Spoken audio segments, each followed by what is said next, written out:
Bienvenidos, soy la doctora Viviana Salazar Cuba, docente titular de la Cátedra de Pediatría de la UNSA. El tema que voy a dirigir ahora se llama Nutrición y Alimentación en Pediatría. Es importante para este tema que un estudiante de quinto año de medicina sepa conocer las características de la alimentación en el menor de 2 años y la alimentación que continuará después de esta etapa. También el poder saber emitir recomendaciones sobre la alimentación de la misma que sea saludable tanto en el niño sano como en el niño enfermo. Y también decidir cuándo iniciar suplementos nutricionales. Para esto es importante entender que la nutrición en la edad pediátrica es un factor importante para el crecimiento y el desarrollo. ¿Se acuerdan que cuando veíamos ese tema decíamos que entre las medidas más importantes para promover el crecimiento y desarrollo era una nutrición adecuada? Por eso la importancia en este mismo grupo de edad. Otro aspecto importante es que son los primeros 1000 días de vida. Esta etapa es considerada como la más importante para poder dar a un ser humano la experiencia de lo que es una nutrición adecuada.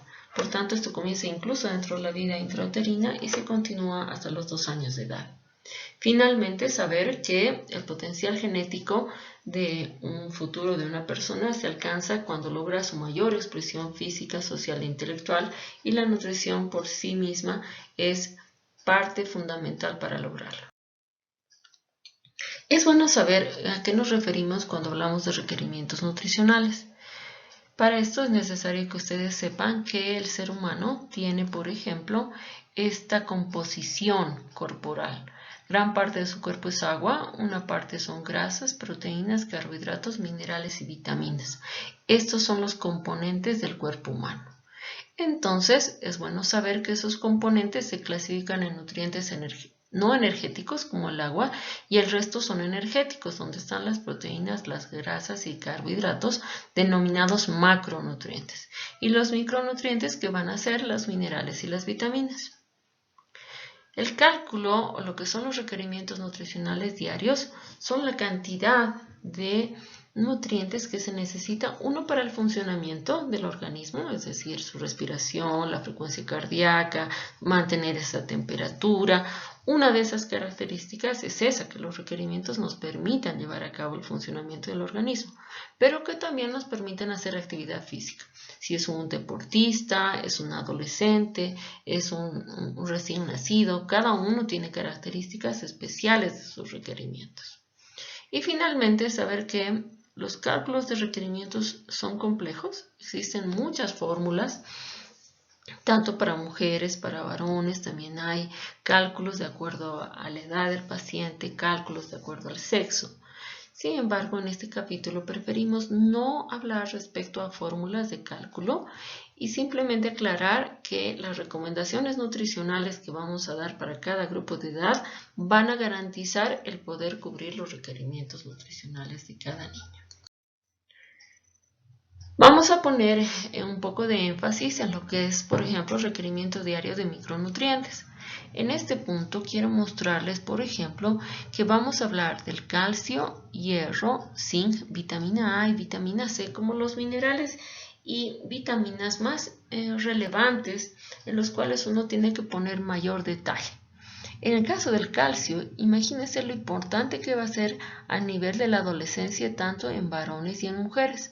Vemos aquí cómo los requerimientos de un niño se duplican cuando es un adolescente respecto al calcio.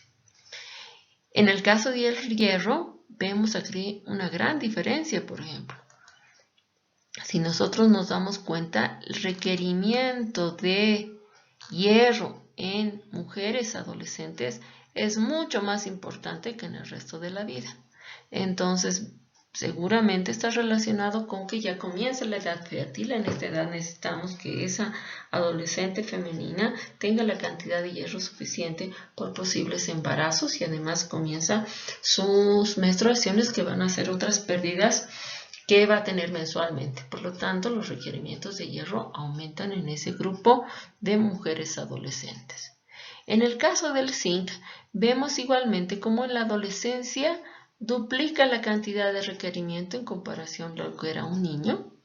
y por tanto vamos tanto en varones como en mujeres duplicar la necesidad. En el caso de la vitamina A, casi se mantiene constante durante tanto la infancia como en la adolescencia. Y en el caso de la vitamina C también hay un incremento acelerado de los requerimientos tanto en la adolescencia de varones y también de mujeres. Es importante reconocer que la alimentación es basada en la lactancia materna durante los 2 primeros años de vida. Los primeros 6 meses serán de manera exclusiva y deberían acompañar hasta los 2 años. A los 6 meses se introduce lo que es la alimentación complementaria y el motivo es de que la lactancia ya a los 6 meses no cubre los requerimientos necesarios de hierro principalmente, y por eso comenzamos con la alimentación complementaria que va a favorecer además el consumo de alimentos ricos en hierro y la suplementación de hierro adicional que hacemos a partir de los 6 meses. Entonces, a los 6 meses se justifica la alimentación complementaria en un niño. Existen 10 pasos para la alimentación complementaria. Vean cómo la lactancia materna es el paso número 1 y ya lo hemos refrendado como su importancia hasta los 2 años. Y ahora veamos los hábitos de alimentación. Entre ellos va a ser importante, por ejemplo, el que ustedes vean que la alimentación complementaria debe comenzar a partir de los 6 meses. ¿Sí? La alimentación debe ser un acto positivo, es decir, se debe animar a los niños a poder comer. Y si ellos rechazaran algún alimento, entonces podemos mezclar sabores y texturas, por ejemplo, para lograr este beneficio. Se deben minimizar las distracciones, es decir, comer delante de un televisor, comer con un juguete, con un celular, no debería ser una práctica habitual. Y recordar que existen momentos para comer. Sí, habría que tener una disciplina acerca de los horarios de comida dentro de la familia. Para eso podemos decir que un niñito va a comenzar probablemente alimentándose 3 veces al día y luego va a progresar hasta 5 veces al día, que es la alimentación de una persona adulta. Vamos a poner énfasis en lo que es la preparación de los alimentos y su conservación. En este punto también es importante explicar, por ejemplo, el lavar las manos de las personas que están a cargo de los niños. Entonces, eso nos va a ayudar a que la alimentación sea segura y así no tener infecciones asociadas a los alimentos. Guardarlos de manera apropiada, ¿no? Si uno tiene un lugar fresco y no habitualmente todos tienen un refrigerador. Los utensilios deben estar limpios y el niño debe tener su propia taza o tazones para alimentarse. Ya viene aquí la recomendación de que hay que evitar el uso de biberones cuanto antes, tanto porque son difíciles para mantenerlos limpios y además de que la succión no es necesaria después de los 6 meses de vida. Ya podemos pasar alimentos que son directamente administrados a la boca a través de una cuchara. Por tanto, a veces el uso prolongado de biberones hace que los alimentos se mantengan de consistencia líquida, lo cual no es recomendable para los pacientes. Y finalmente, si vemos respecto a la cantidad de alimentos, antes existían normas sobre cuántas cucharas, ahora se recomienda que todavía las cantidades sean pequeñas de alimentos para comenzarlo, pero que después el niño puede recibir mayores cantidades conforme a la medida que crece y no específicamente un número de cucharas en sí. Si seguimos con los 10 principios, vamos al principio número 6 que dice a partir de los 6 meses pueden comer papillas o purés o alimentos semisólidos. Esto es muy importante porque la característica de una papilla o de un puré es una comida que está hecha de manera aplastada, ¿sí? Un puré de papas uno lo hace en casa aplastando las papas y uno pone los condimentos, la leche, la mantequilla. Nunca lo haríamos en una licuadora, por ejemplo, ¿no? Porque la consistencia de eso no es papilla, sino un licuado. Y un licuado es algo muy líquido, con muy poca concentración nutricional. Por tanto, la comida de los niños se recomienda aplastada en tipo purés. A los 8 meses, la mayoría de los niños ya puede consumir alimentos en trozos pequeños. Y a partir de los meses, la mayoría de los niños ya puede comer alimentos similares a los que come el resto de la familia. Por tanto, esta transición en la consistencia del alimento es muy importante. Yo me referiría que en la parte clínica, la mayor parte de los problemas nutricionales están con que los papás dan alimentaciones muy licuadas, de consistencia líquida, lo cual hace que el niño no reciba los nutrientes correspondientes. Por tanto, creo que este es el punto más importante. Respecto a la frecuencia de la alimentación, vemos que comenzamos con 2 o 3 comidas al día y luego el niño va a subir a partir del año a 3 a 4 comidas y finalmente a lo que es la comida de un adulto. Respecto al contenido nutricional, vamos a recalcar aquí lo importante que va a ser la inclusión de carnes en la primera etapa. Muchas veces los papás postergan el inicio de carnes, justificando de que el niño aún no tiene dientes, justificando que no le gusta, y realmente las carnes son las que mayor contenido de hierro tienen, por tanto deben ser incorporadas lo antes posible. Como fuente también de proteína pudieran estar los huevos, pero los huevos no tienen la cantidad de hierro necesaria como las carnes. Vemos que también cereales y leguminosas deben ser diarias. Vemos también como frutas y verduras, porque son fuentes de vitamina A y ya vimos de que en nuestro medio hay una deficiencia de vitaminas. Los alimentos deben ser bajos en grasa. No debe en lo posible administrarse bebidas o jugos azucarados, ¿sí? Porque las bebidas azucaradas, los tés, cafés, las sodas disminuyen el apetito de los niños y acostumbran al paladar a sabores extremadamente dulces, con lo cual después una fruta o una verdura no se hace muy apetecible para un niño cuando está acostumbrado a sabores tan intensos. Habitualmente no se debe recomendar jugos, sino más bien el consumir las frutas de manera directa. Y los primeros alimentos sólidos pueden ser iniciados cocidos, sin sal, sin edulcorante. Luego ya se va a pasar a la alimentación familiar, donde seguramente las prácticas de condimentos van a ser las mismas que en el resto de la familia. Pero inicialmente no es necesario poner condimentos. No se recomienda el consumo de bebidas azucaradas, tanto sean igual el resto de los alimentos. ¿Qué suplementos y alimentos fortificados debemos instruir que pueden usar? Y aquí vemos de que en nuestro medio debemos suplementar vitaminas y minerales. Nosotros hacemos la suplementación de hierro y vitamina A desde los 6 meses de vida, ¿ya? Y debemos recomendar alimentos que vienen fortificados. Uno de ellos, por ejemplo, es alimentos fortificados. Los lácteos habitualmente vienen fortificados con vitaminas A, C y D. Tenemos aceites que vienen fortificados con vitamina E y las harinas que a veces vienen fortificadas con ácido fólico y hierro. Entonces, promover el consumo de ese tipo de alimentos.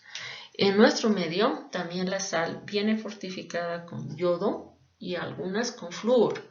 Esto es necesario para nuestro medio porque tenemos bajo consumo de yodo por no tener alimentos de origen marino. Entonces sí deberíamos luego incluir sal yodada. La forma de reconocer una sal yodada es echando unas gotas de limón y viendo que cambia a un color violeta o azulado. ¿Qué hacer en el caso de niños enfermos? Nunca suspender la lactancia materna, ¿sí?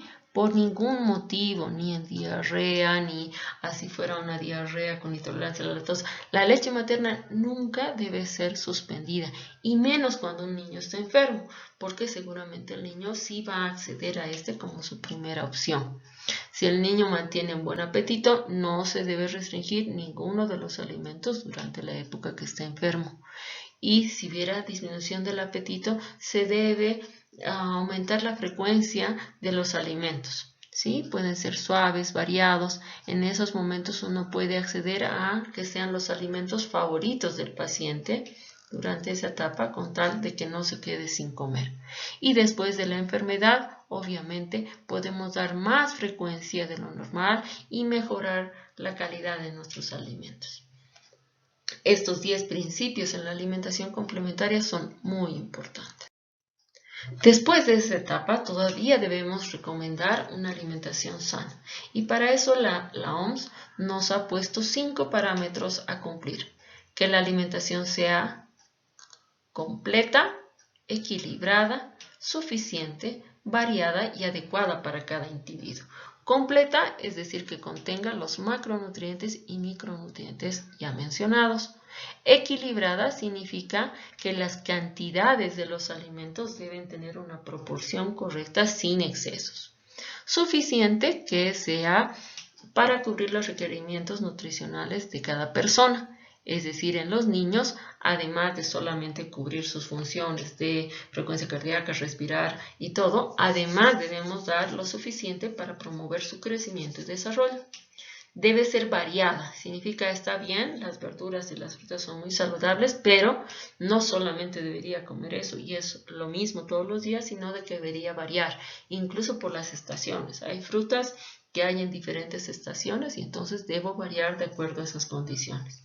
Y finalmente, adecuada para cada individuo, porque por ejemplo, como vimos, las mujeres necesitan más alimentos ricos en hierro por la menstruación, posible embarazo y periodos de lactancia que aumentan sus requerimientos, ¿no? Entonces van a haber condiciones especiales que nos van a hacer modificar lo que sería ese parámetro de la alimentación sana después de la etapa de los 2 primeros años. Este es un esquema que nos ayuda a ver algo de proporciones. Si vemos este es un plato, podemos decir que cuarta parte del plato corresponde a lo que son proteínas, otra cuarta parte a lo que son granos y el 50% corresponde a lo que son frutas y vegetales. Y vean cuán importante es poder acompañar con un lácteo. Esto es para ver proporciones. Cuando vemos, por ejemplo, el comer un lomo montado, que es digamos un plato común en nuestro medio, diríamos que en esta porción iría la carne y el huevo. El arroz solamente debería cubrir un cuarto del plato y la ensalada debería ser la mayor parte. Y nosotros sabemos que muchas veces manejamos muy mal estas proporciones, haciendo que la alimentación no sea sana. Aquí también tienen una relación por diferentes momentos de comida: desayuno, merienda, almuerzo, merienda y cena. En el desayuno y en las meriendas, por ejemplo, la adición de lo que serían los lácteos. Vemos lo importante de lo que son las frutas. Aquí hay 3 momentos de consumo de frutas: en el desayuno, en la merienda y en el almuerzo. Y también vemos cómo los vegetales se repiten en 3 momentos, ¿no? Y en el caso de las proteínas, tanto en el desayuno como en el almuerzo como en la cena. Entonces es un esquema que nos ayuda a ver proporciones y la frecuencia de los alimentos. En nuestro medio hacemos la suplementación universal y terapéutica de 2 micronutrientes porque han demostrado muchos estudios que tenemos deficiencias en ellos. Para eso hablamos de la vitamina A, la cual se recomienda dar 100.000 unidades entre los 6 a 11 meses, o lo que significa media perla, aunque también hay perlas de 100.000 unidades. Y a partir de los 12 meses comenzamos a dar una perla de 200.000 unidades cada 6 meses hasta llegar a los 5 años de vida. Entonces, el suplementar vitamina A nos reduce el riesgo, por ejemplo, de enfermedades frecuentes como serían las enfermedades diarreicas e infecciones respiratorias agudas. En este esquema es que vemos la suplementación de vitamina A. Puede haber megadosis, sí, principalmente en los casos de desnutrición aguda grave, aguda moderada, diarrea persistente y sospecha de sarampión. En ese caso damos una dosis extra. En el caso del hierro podemos utilizar 2 formas de suplementación, una que son las chispitas nutricionales y otras que son las soluciones de hierro que vienen en gotas. La cantidad de sobres de chispitas nutricionales es de 6 a 11 meses, por ejemplo, un sobre durante 60 días, y desde los 12 meses hasta los 2 años un sobre por día, también por 60 sobres. También podemos utilizar a partir de esa edad el aporte en gotas, Entonces aquí ven 25 gotas al día para pacientes de 2 años y vemos a los pacientes de 3 años 30 gotas al día, lo cual podríamos repetir durante los dos o tres frascos que le toca a este paciente y lo daríamos cada 6 meses. Estas dosis de hierro son dosis de prevención, no son dosis de tratamiento de anemia, que ya lo verán en el capítulo correspondiente de anemias en pediatría. Entonces, estas dos suplementaciones son obligatorias en nuestro médico. También vemos que en el caso del adolescente tenemos que ver el caso de micronutrientes y aquí pueden ver igualmente lo que hablábamos del calcio. Veamos el tema del hierro y aquí otra vez el hacer el énfasis de la cantidad de hierro que necesita un adolescente y vean que duplica la cantidad del varón. No es lo mismo en el caso del zinc, es similar en ambos grupos, yodo y el resto de los micronutrientes. También en esta gráfica vean sus requerimientos. También podemos ver algo respecto a las porciones de alimentación que pudieran tener de acuerdo a su actividad física. Si son deportistas o sería intenso y si ellos tienen una actividad más sedentaria, cómo disminuye las porciones de sus alimentos. Podemos ver que un deportista varón, por ejemplo, va a requerir seguramente más cantidad de lácteos si hace actividad física. En el caso de las carnes, vemos de que igualmente el requerimiento de proteínas se hace mucho más alto, así sea hombre o mujer, si hace actividad intensa, como también en el caso de lo que podemos ver aquí, requerimientos de grasa o aceites saludables. En esta diapositiva pueden observar un enlace para poder ver un video que amplía la información o verlo ahora mismo.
Con toda esa información, les agradezco por su atención y espero estén motivados para aprender más sobre nutrición infantil. Gracias.